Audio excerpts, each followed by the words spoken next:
Olá, galera! Estamos aqui no canal mais uma vez falando sobre os fundamentos da fé cristã. E veja, nós estamos aqui para falar, pelo menos tentamos, né, Marquinhos? Não uma religião, mas princípios. E nós estamos falando sobre uma coisa que eu gosto muito de falar, as funções da Bíblia. Nós falamos no bloco anterior, passado, nós falamos sobre que a Bíblia, uma das funções é dar testemunho de Jesus. Sim, a outra função é tornar o homem sábio para a salvação. Né? E ainda terminamos aquele bloco anterior falando sobre alimentar espiritualmente. Sim, aí você colocou que esse alimento, por um lado, ao alimento, como o pão, o Senhor é o pão da vida também, sim. Mas Ele também é água viva. Então, nós demos a ilustração daquela mulher. Foi buscar algo para ser saciada, e depois de ter sido saciada com a água, o próprio Senhor disse assim, não, eu também estou saciado. Os discípulos vieram para que ele comesse alguma coisa, falou, não, eu já almocei, como diz o outro. Falaram, mas onde que ele conseguiu comer isso? Ele falou, olha, uma comida tenho para comer, que é fazer a vontade do meu Pai. E como é que ele fez isso? Sendo ele próprio esse alimento para aquela mulher. Sim, verdade. E ela ficou tão impressionada que chamou a cidade inteira. Né? Foi muito bonito. Muitos naquela cidade. Muito interessante. Uma outra questão que está dentro dessas funções da Bíblia, Marquinhos, é habilitar o homem, né? O homem de Deus, para toda a boa obra. Sim. Então, e como que nós vamos ser habilitados, né, para toda a boa obra? Como que, se Deus é Espírito e a sua palavra é Espírito e vida, e como nós poderemos ser habilitados? Veja, o que foi que Paulo exortou a Timóteo? Diz para ele que desde da sua tenra idade ele conhecia as Escrituras, tá certo? E que tinha nas Escrituras o Espírito necessário para que o homem se tornasse sábio. Sim, sim. É claro, meu amigo, minha amiga, hoje em dia nós temos aí, nesse universo de coisas aí, muitas pessoas que acham que a sabedoria humana é até mesmo desdenhar de Deus, é falar coisas da sua cabeça, da sua invenção, mas nós vemos que a sabedoria de Deus e a sabedoria que nós devemos seguir segue uns princípios. É verdade. Né? E um desses princípios fundamentais é que nós devemos adorar a Deus em espírito e em verdade. Amém. Não é uma questão de letra, não é uma questão de fazermos coisas por nós mesmos, mas amar o Senhor e adorá-lo em espírito e em verdade. É simples, é fácil? Não é fácil. É simples, mas não é fácil. Porque nós complicamos. Né? Nós complicamos muitas coisas. É verdade. Então, nesse contexto, Marquinhos, eu queria que você mostrasse para o nosso amigo, para a nossa amiga, o que Paulo estava tentando falar para Timóteo. Então, aqui é uma das funções da Bíblia, né? Sim. Como você está colocando certo. Aí. E uma das funções é habilitar o homem de Deus para toda boa obra. Então tem um versículo aqui em 2 Timóteo 3, 16 e 17, diz assim, toda a escritura é inspirada por Deus. Sim. E útil para o ensino, para a repreensão, para a correção, para a educação na justiça. Peraí, Marquinhos. Toda a escritura é inspirada por Deus? Como assim? Inspirada. Deus faz assim quando escreve? Como é que é isso? Na verdade, aqui, se nós formos mais fiéis aos textos originais, toda a escritura ela é soprada por Deus. Então devia assim, toda a escritura é aspirada por Deus. É um sopro de um fôlego. É expirada por Deus. Expirada. Ela é soprada. E Deus, quando Ele sopra, é muito interessante. Certo. Deus não fica soprando a esmo assim. Né? Em ocasiões especialíssimas, Ele sopra. Sim. Quando Ele soprou de novo, quando Ele soprou, além desse texto aqui, foi, por exemplo, quando Ele criou o homem. Sim. Soprou nas narinas. O sopro de vida. Sopro de vida, né? Uhum. Então, o fôlego de vida, Jesus, ele soprou sobre os discípulos para eles receberem o Espírito Santo. Então, quando ele está aqui inspirando ou soprando, ele está doando, ele está nos concedendo aquilo que é dele mesmo. Sim. Então, toda a escritura, que é a Bíblia, ela é inspirada, não é que o autor ele teve apenas uma inspiração. Sim. Na verdade, a grande sacada aqui da Bíblia, que a diferencia de qualquer outro livro, que ela é o sopro de Deus. Sim. O sopro dos elementos de Deus. Então, ela é soprada por Deus e ela é útil para o ensino, para a repreensão, para a correção, Amém. para a educação na justiça. E o versículo 17 diz assim: a fim de que o servo de Deus seja perfeito e perfeitamente habilitado para toda boa obra. Então, esse afim quer dizer o seguinte, que o sopro de Deus, ao soprar, tem uma finalidade. Tem uma finalidade, ou seja, ele tem uma expectativa Sim. ao soprar. Então, você que está assistindo esse vídeo, põe isso na sua cabeça. Cara, isso é muito louco. Ao ler a Bíblia, Deus está soprando em você. Sim. E Ele sopra em você como expectativa para que você seja perfeitamente habilitado. Então, quando eu leio a Bíblia, eu estou recebendo um sopro de Deus, eu estou tendo um contato íntimo com Ele, não Sim, é isso? Isso mesmo. Na verdade, lá em Gênesis, quando Deus sopra no homem, né, sopra para dentro daquele barro, aí muitos vão dizer, mas isso é uma alegoria, você ainda acredita nisso? Bom, eu ainda prefiro acreditar né, em algo dessa maneira, no mínimo, meu amigo, minha amiga, como um princípio. No mínimo, como um princípio. E um princípio que, com certeza, norteia a nossa casa, a nossa família, as nossas coisas, não é? Então, veja, esse espírito, ele era o espírito de vida, né? Sim. Nesh, o espírito de Deus parado, Inerte. Neshama, o espírito de Deus para dentro, no movimento para dentro do homem, não é? É o espírito de vida. Todo ser humano tem esse espírito de vida. E ele concedeu até a seres, outros seres também o espírito de vida, como os animais, o espírito de vida. Esse é o espírito de vida, não é? Agora, o espírito que dá vida e o espírito da vida, ele soprou nos discípulos, nos seus discípulos, em João 20, 22, ele sopra o espírito da vida, né? Recebei o Espírito Santo. E a partir dali, nós vemos que Paulo exorta de muitas maneiras, né, a todos nós, nas suas epístolas, principalmente ali em Romanos e depois também em Coríntios, né? Ele nos incita, nos mostra que a necessidade de andarmos no Espírito, de buscarmos o Espírito e de recebermos. E ele diz até mais, ele diz assim, olha, ninguém pode dizer Senhor Jesus senão pelo Espírito Santo. Então, veja, Marquinhos, Deus na sua onisciência, na sua onipotência e na sua onipresença, ele precisaria se tornar uma coisa tão elementar como o ar? Não precisaria. Como a água? Né? Não precisaria. Mas o homem precisa desses elementos. É verdade. É isso que é a grande questão. E, meu amigo, se você quer se tornar sábio, minha amiga, se você quer se tornar sábia, conforme o Marquinhos disse, leia a Bíblia, busque na Bíblia esse sopro.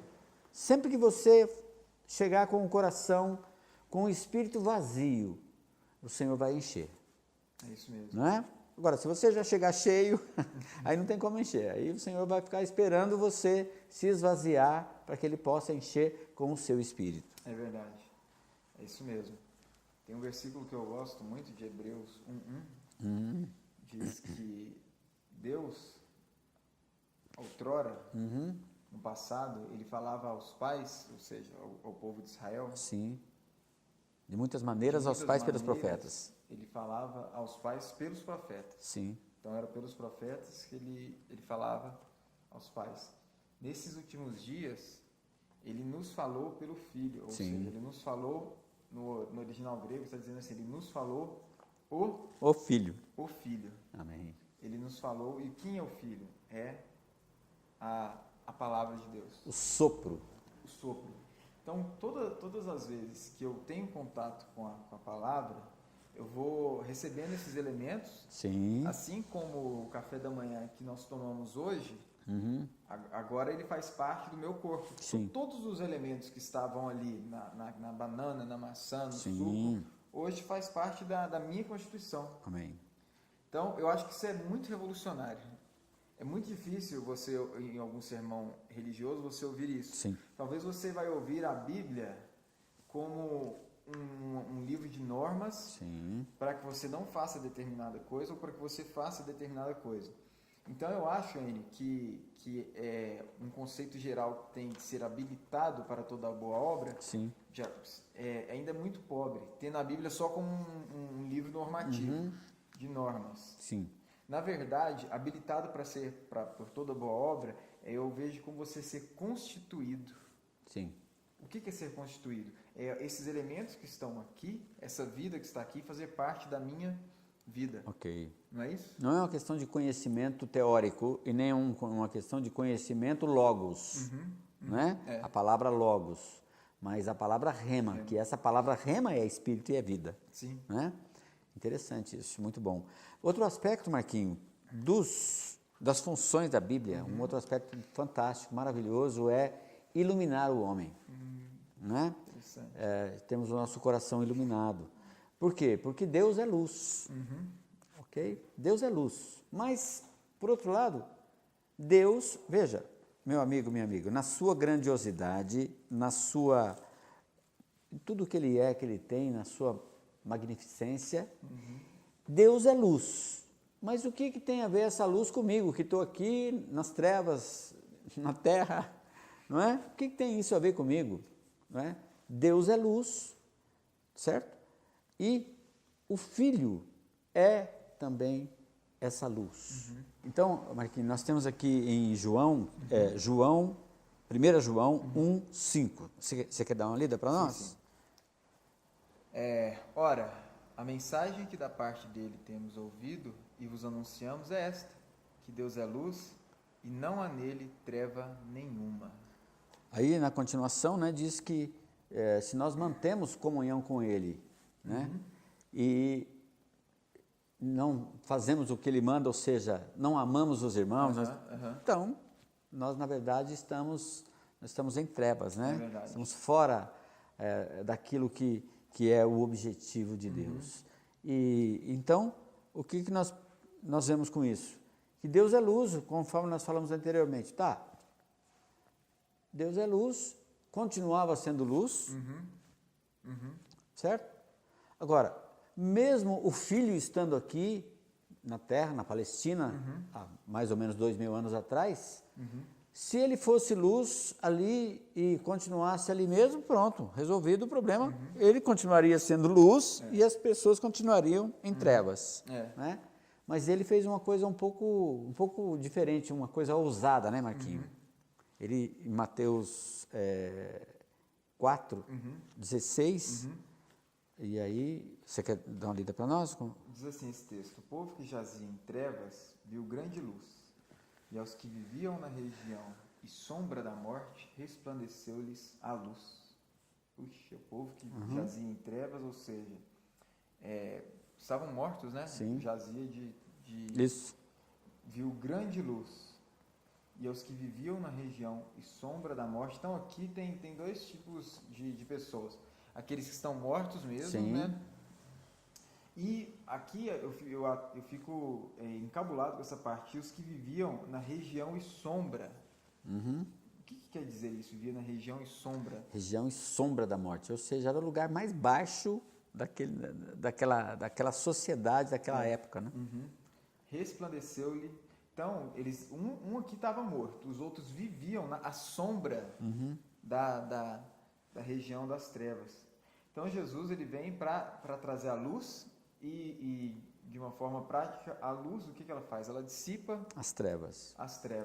Amém. E hoje, da mesma forma, Deus é luz, e essa luz, quando nós temos ao Senhor, temos Jesus, nós nos tornamos também esses luzeiros, nós brilhamos, nós dissipamos as trevas. Quando nós tocamos em Jesus, as trevas que está em nós também são dissipadas, né? Sim. Na presença de Deus é impossível na presença de Deus qualquer tipo de trevas. Amém. Né? Ele é a própria luz, né? Mas é interessante observarmos dentro desse texto, Marquinhos, dessa questão, né, de o povo que jazia em trevas, né? Eu queria salientar essa palavra jaz, que normalmente nós associamos essa palavra jaz a um jazigo, a um morto, né? Mas é alguém que Já está morto. já está morto. Na verdade, essa palavra jaz, ela é derivada de um bote, de uma cobra. Jaz é estar à mercê, à mira de um bote de uma cobra. Então, Marquinhos, havia os que estavam já mortos e havia os que estavam na região de sombra da morte e que Satanás tentava levá-los para o derradeiro bote final, né? E aí o Senhor, que é luz, se fizesse o que ele fez, de fato, e se não fizesse, ele continuaria sendo luz, a mesma coisa, não é verdade? Mas ele resolveu, até de uma forma até meio que revolucionária, né? Para a época principalmente, porque os que eram judeus e os que eram seus, o que eles estavam lá? Os sacerdotes estavam lá nos templos, estavam todos na pompa, e ele não, e ele desceu a esse lugar. Então, meu amigo, minha amiga, quando nós vemos que ele desceu, né? Em Efésios fala que aquele que desceu foi o mesmo que subiu, né? E ele desceu à terra, e não só desceu à terra, ele desceu às regiões e sombra da morte. É verdade. Foi lá no Hades, essa região e sombra da morte, na verdade, tipifica como que um pré-conhecimento do que seria aquela situação de morte no Hades. Né? Então, nós valorizamos ainda muito mais a obra redentora do Senhor, né? E a redenção é um dos aspectos que nós vamos falar nos próximos momentos que nós tivermos aqui. Essa redenção é muito importante entendermos, né, Marquinhos? Porque Deus, se Ele não tivesse feito nada do que Ele fez, Ele continuaria sendo Deus, a mesma coisa, não mudaria nada, não é? Mas Ele quis, assim aprove o coração dele, nos redimir, ou seja, nos retirar, nos comprar de volta. Um resgate, né? Um resgate, nos comprar de volta de uma situação em que nós nem sabíamos que estávamos nela. Isso é uma das coisas mais perversas, né? Nós nem sabíamos que estávamos nela. Às vezes você, meu amigo, minha amiga, que está nos vendo agora, entrou para ver isso agora, o canal, né? Talvez você vai, poxa, mas eles falam com tanta ênfase disso tudo, mas ser salvo do quê? Ser redimido do quê? Não é verdade? Ser redimido e ser salvo de uma grande picada mortal que a humanidade levou, né, tomou em Adão. Né? Mas graças a Deus, Marquinhos, que aquele que haveria de picar, que é Satanás, picou o calcanhar. É verdade. Daquele homem. Lá em Gênesis 3:15, se não me engano. Feriu, esse calcanhar foi ferido, mas esse mesmo calcanhar, esse mesmo pé, pisou definitivamente na cabeça da serpente. Amém. Isso é uma das coisas que a Bíblia tem nos mostrado. E a Bíblia dá esse testemunho lá em Gênesis, já dá esse testemunho. Nós começamos falando esses programas todos, né? Esses momentos todos estamos aqui, falando sobre a Bíblia como testemunho, né? Dando testemunho de Jesus. As coisas que ainda haveriam de acontecer. 4.000 anos. Muito tempo, né? Muito tempo. E Deus já dá essa promessa para o homem. Sim. Que o descendente da mulher esmagaria a cabeça da serpente. Amém. E todos nós estamos incluídos. Sim, todos nós. Nessa promessa. Interessante que lá em Gênesis 3, quando Deus reúne todos os envolvidos no fato, no ocorrido, o homem, a mulher, a serpente, sim, o único que recebeu uma condenação foi a serpente. Sim. O homem e a mulher receberam uma provisão. Sim. E essa provisão é essa luz que hoje nos ilumina, Sim. que é o próprio Senhor, né? Ele desceu nas regiões mais baixas, Sim. por amor, Por amor. por nos amar. Ele amou até o fim, né? Tanto que João 3,16, um Sim. versículo muito Foi conhecido. muito conhecido. Para mim ele é o versículo com a maior intensidade. Sim. Tudo nele é intenso. Fala que Deus amou ao mundo, De tal maneira. ou seja, amou. Quando fala amou ao mundo, quem que ele inclui ou quem ele exclui? Sim. Amou tudo. Amou todos. Não excluiu ninguém, Não. amou todos. Então ele é um versículo nos extremos. Aham. Amou a todos de tal maneira. Então agora o amor dele é medido, que ele deu O seu filho. seu único filho, seu Amém. filho unigênito, para que todo, ou seja, incluiu todos, De novo. que nele crê, não pereça, mas tenha a vida eterna. Também é plenitude, não é, Sim. não é uma parcialidade dessa vida. Não há aqui uma hipótese, não é Sim. hipotético. Sim. É um crer, fato. É um fato. Creu, tem a vida eterna. Então esse é o preço que o Filho de Deus pagou, topou fazer isso por amor, né? Marquinho, despede dos nossos amigos para nós. Olha, Né, numa próxima estarmos muito juntos. obrigado por vocês estarem assistindo os nossos vídeos. Por favor, curta esse vídeo.